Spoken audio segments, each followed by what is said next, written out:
G'day, in this video I'm going to enlighten you about 21 things you probably don't know about Formula One. Plus, I'll tell you how to win this signed Mattia Binotto Ferrari team shirt.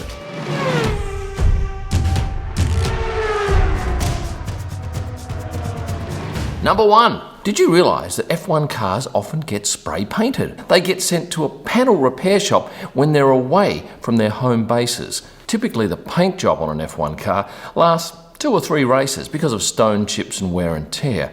And if the teams aren't back at their home bases, they have to send those cars to a panel repair shop. And last year, by pure fluke, I happened to drive past this panel repair shop and recognise 2 Williams cars sitting out the front on stands drying. Of course, there was no engine in them, they had their halo taken off, there was no front or back wing, but it was pretty amazing to see these 2 cars, and anybody could have walked past and seen these, and probably many would not have had any idea what they were looking at. But that's not all. Have a look what I found inside the spray booth. 2 Haas cars getting a touch-up. There are some drivers who have superstitions or rituals. I'm not sure if this is one, but I have noticed Lando Norris on a number of occasions tapping the crossbar as he walks into the garage from the hospitality suite. Here he is on 2 different occasions. Now, I can't say he does it every single time, but the fact that I've caught him twice suggests that he does it often.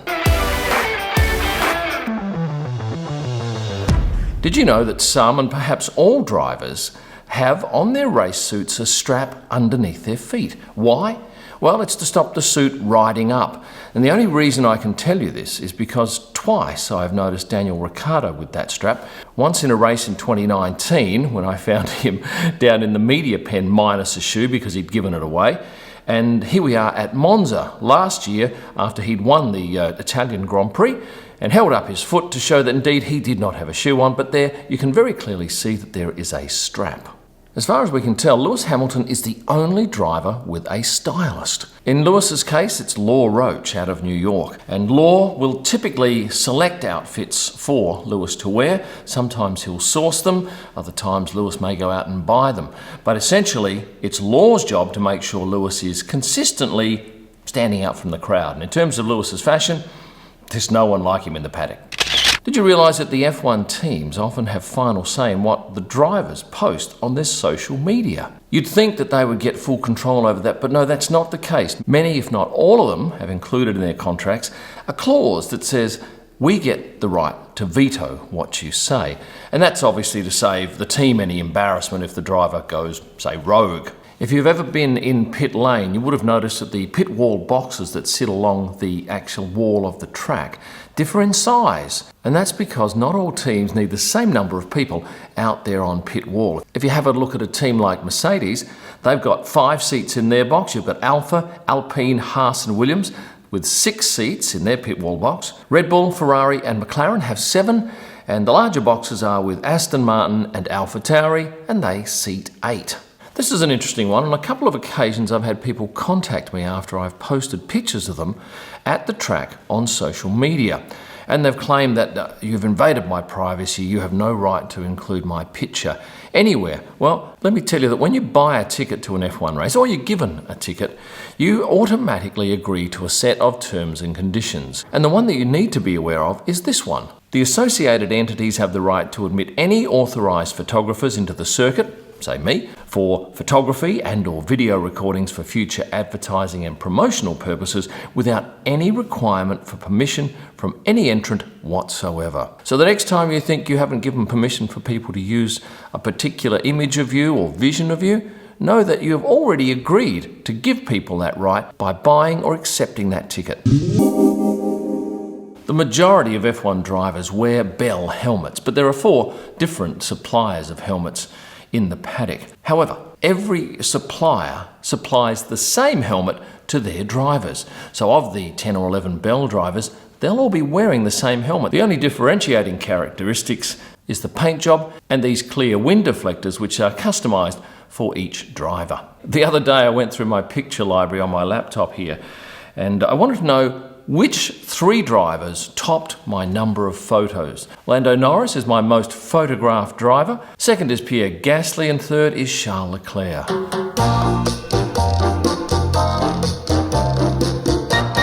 Don't come to Western Australia. The state government had originally promised to open up the state on February 5, but alas, 16 days prior to opening the state, they've decided, nope, we're going to keep it closed to almost everybody.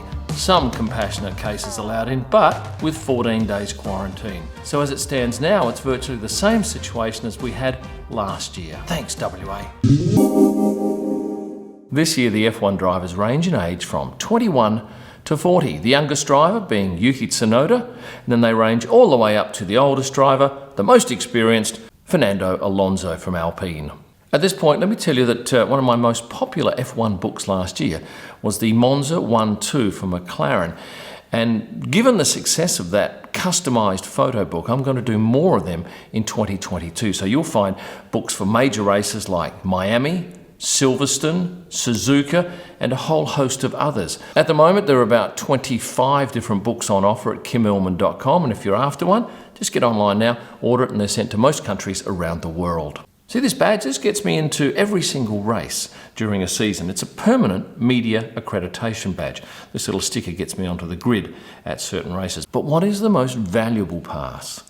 It's this one, the PLAT. What does that stand for? Pit lane all times. When I say it's the most valuable, it does get you into pit lane, which is very hard to get into, especially during the race or during qualifying. However, that doesn't get you down trackside unless you get a tabard.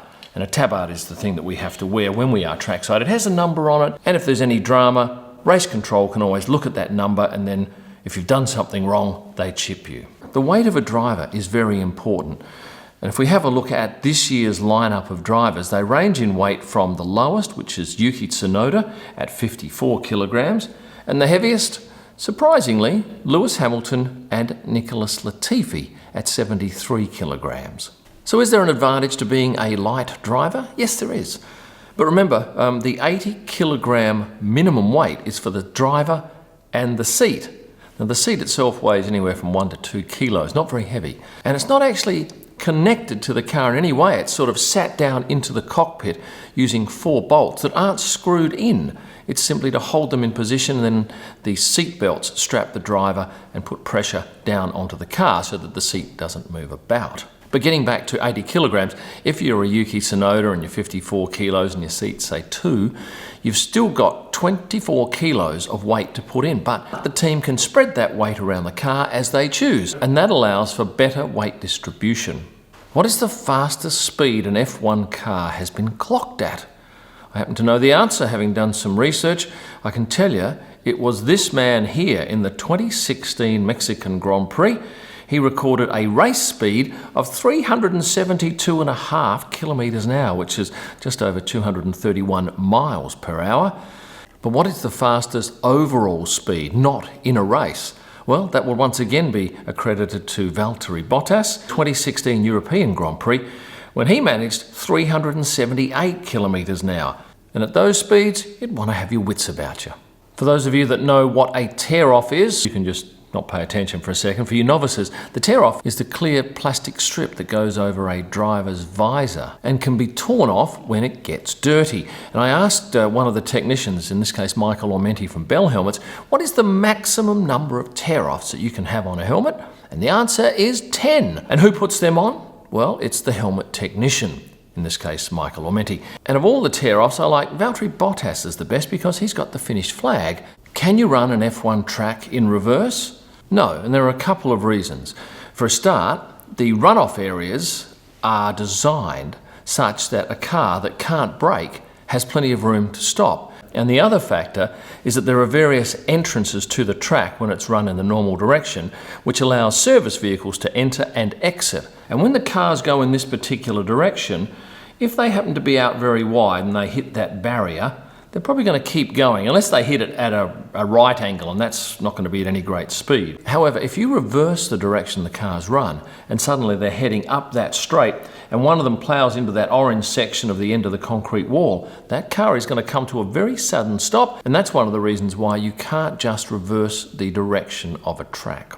Most F1 drivers have a management company and a manager, but not all drivers. I'll give you an example. Yuki Tsunoda does not have a manager. He's managed by Red Bull, and that was the case with Daniel Ricciardo. Red Bull managed him, which was fine while he was at Red Bull. However, when he decided to move on, he realised he needed a manager because he realised that Red Bull were no longer going to be looking out for his best interests. Hey, how would you like to win this Mattia Binotto Ferrari team shirt? It's signed by the boss down here. And how do you win this shirt? You simply have to be following me on Instagram and Ferrari. And then there'll be 3 giveaway posts going up on my Instagram page. January 21, 28 and Feb 4. Comment on one or all of them. I guess the more comments you put in, the greater your chance. And I'll pick someone who's commented and followed both pages on February 5, and I'll post this shirt anywhere in the world. After this video is finished, go and do that. And finally, 2 interesting things from the ticket contract that you agree to when you come to an F1 race. You cannot throw or kick any stone, bottle or other projectile, and you can't climb or remain on any tree or structure. Although I did see these guys, when was this? Last year in Spa, who had a very handy position up a tree at Les Combes. It's been lovely having your attention through this video, and I wish you good luck if you're entering my competition to win this Ferrari team shirt. I'm going to ask you one favour before you leave. Please like and subscribe. It's a very simple process. And become a member of the channel. You get a whole host of extras. You'll find all of my F1 driver books at kimillman.com, along with a range of merchandise. My digital images, yes, you can get them from prostarpics.com and have them blown up for your office or your home. And for my best images live from the track and all during the week, head to Instagram and search at Kim Illman. Thanks for watching and stay passionate.